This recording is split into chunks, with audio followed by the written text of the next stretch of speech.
माननीय अध्यक्ष जी, as a research scholar मैंने देखा है आपके प्रदेश अध्यक्ष बनने के बाद कि प्रदेश के अभी तक बड़े नेता एक दूसरे पर, चाहे भाजपा के हों कांग्रेस के हों, वो आरोप लगाते थे। लेकिन आपके प्रदेश अध्यक्ष बनने के बाद अब जो लोकल लीडरशिप सत्ता पक्ष की है, उस पर आपकी ओर से डायरेक्ट नाम लेकर के जो आरोप लगाए जाते हैं, उससे आपको नहीं लगता कि मध्य प्रदेश की जो राजनीतिक शुचिता है वो प्रभावित हो रही है?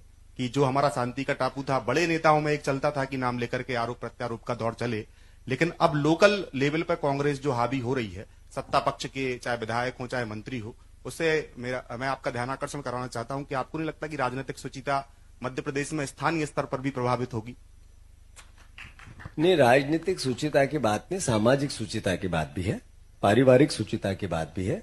समाज में अलग अलग तरह की अलग अलग शुचिताएं होती है। अल्टीमेटली राजनीति में व्यक्ति समाज को संपूर्ण रूप से सहयोग करने के लिए बना है, समाज से अलग तो है नहीं राजनीतिक व्यक्ति।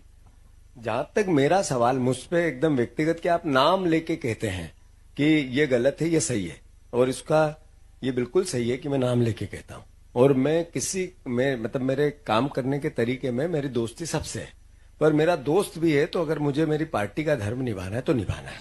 मैं उसमें कोई समझौता करता ही नहीं हूं। इसमें किसी भी प्रकार से मेरी कोई एक व्यक्ति बीजेपी में आज जो मंत्री हैं, कोई भी सबसे मेरी प्रेम से बात हुई है, मैंने सार्वजनिक कहा, इनके पिताजी से मेरी बात होती है, मेरी सब जो बीजेपी में जितने भी मैं नाम लेता हूं, जिन पे आरोप लगाता हूं, सबसे बात होती है। पर मैं उनको बख्शूंगा नहीं, क्योंकि मेरा दायित्व है। मैं जिस जगह हूं, अगर मैं कांग्रेस पार्टी का एज ए अध्यक्ष इस बात को लेकर झेपूंगा कि यार मैं इसका नाम लूं तो मेरे संबंध खराब हो जाएंगे, तो फिर मेरी पार्टी के साथ मैं अन्याय कर रहा हूं, मैं लोकतंत्र के साथ अन्याय कर रहा हूं। मैं मेरे कार्यकर्ताओं को एक निर्देश दे रहा हूं कि मैं मैनेज हो रहा हूं, तुम भी मैनेज हो जाओ। तो मेरी पार्टी का भी मुझे ध्यान रखना है, लोकतंत्र का भी रखना है, और फिर मेरा व्यक्तित्व भी, जैसे क्या कुछ चीजें ब्लड से आती है, तो अब उसी में कुछ परेशानी है तो मैं क्या करूं? तो मेरे को वो भी तो दौर, उसको भी तो करना चाहिए मुझे। मेरे पिताजी ने संस्कार दिए है कि कोई काम गलत करो मत, और गलती को जो आपका दायित्व उसको निभाने से कभी डरो मत। इसका मतलब मैं उनका दुश्मन नहीं हूं। मैं बीजेपी के जितने नेता है वो हमारे दुश्मन नहीं है, पहले क्लियर कट। वो राजनीतिक वैचारिक रूप से हमारे विरोधी, ये केवल कहने के लिए नहीं है। मोहन यादव जी से मैं तो, जब ये हमारी राजनीतिक बातचीत हुई, तभी से एक तरह से हम जानने लगे। मेरे खेत पड़ोसी तो है नहीं है कि मेरा खेत छीन लिया, पर मुझे बताना पड़ेगा उनको कि इस प्रदेश नशे का गढ़ है, तो वो मेरे पुतले जलाएंगे तब भी है, नहीं जलाएंगे तब भी है। तो अब मैं ये बात छुपा लूं? अब मुझे एक किस्सा है, अपन ये बुंदेली बौछार में मैं बहुत पवित्र मन से कह रहा हूं। मैंने कहा कि हमारे प्रदेश में युवा, उसमें बहनें भी आजकल ज्यादा नशे की ओर अग्रसित हो रही है, तो बीजेपी ने उसको एक प्रोग्राम बनाया, मेरे पुतले जलवाए। मेरे प्रति बहुत ताकत से मेरा विरोध किया। तो मेरे पास दो रास्ते थे, एक तो माफी मांगू कि मेरे से टॉक स्लिप ऑफ टॉक हुआ और मैं हट जाऊं, या फिर मैंने जो बात की उस पर दृढ़ता से खड़ा रहूं। अभी 7 राज्य ऐसे हैं, सिक्किम, अरुणाचल प्रदेश, ऐसे छोटे छोटे। आखिरी सबसे बड़ा राज्य है छत्तीसगढ़। छत्तीसगढ़ में के बाद मध्य प्रदेश का नंबर आता है। ये नरेंद्र मोदी जी की रिपोर्ट है, ये मेरी रिपोर्ट नहीं है।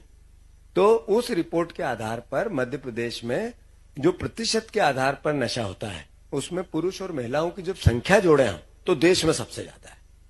जो आप मणिपुर है जैसे, तो मणिपुर में 20 लाख की आबादी नहीं है, उसका प्रतिशत अगर 15 भी है, तो फिर बहनों की संख्या कितनी होगी, और फिर अपने यहां पर कितनी संख्या होगी? 4.5 करोड़ में। ये हमारे लिए चिंता है, तो इस चिंता को एक विपक्ष का नेता नहीं करे। ये पब जितने भी खुले हुए हैं जगह जगह, भोपाल में भी पब है, वहां पर 18 साल से नीचे के बेटे बेटी दोनों मिलते हैं। चलो, मैं बुंदेली बौछार को कहता हूं आप पड़ताल करो, और अगर नहीं मिले तो फिर मुझे क्रिटिसाइज करो, मिले तो फिर मेरा सहयोग करो कि एक विपक्ष का नेता इस बात के लिए प्रयास कर रहा है। अब हम में से ही कुछ लोग ऐसा भी होगा जो ड्रिंक करते होंगे, तो ड्रिंक करना, क्या मैं जितने कर रहे हैं सब बुरे आदमी है? ऐसा भी नहीं है। पर ड्रिंक वो बच्चा करे जिसके पास रोजगार नहीं है, और फिर वो करके आगे की दिशा भटक जाए, तो फिर ये चिंता का विषय है। इसको अगर आप नहीं रोकोगे, नहीं बात करोगे, तो कौन करेगा? विपक्ष नहीं करेगा तो कौन करेगा? तो मैं मानता हूं कि जब मुझे बात किसी के लिए कहनी है, तो समाज के सुधार के लिए, व्यवस्था के सुधार के लिए, राजनीतिक मेरे दायित्व के लिए मुझे कहनी है। इसका मतलब मैं किसी का व्यक्तिगत विरोधी नहीं हूं। धन्यवाद।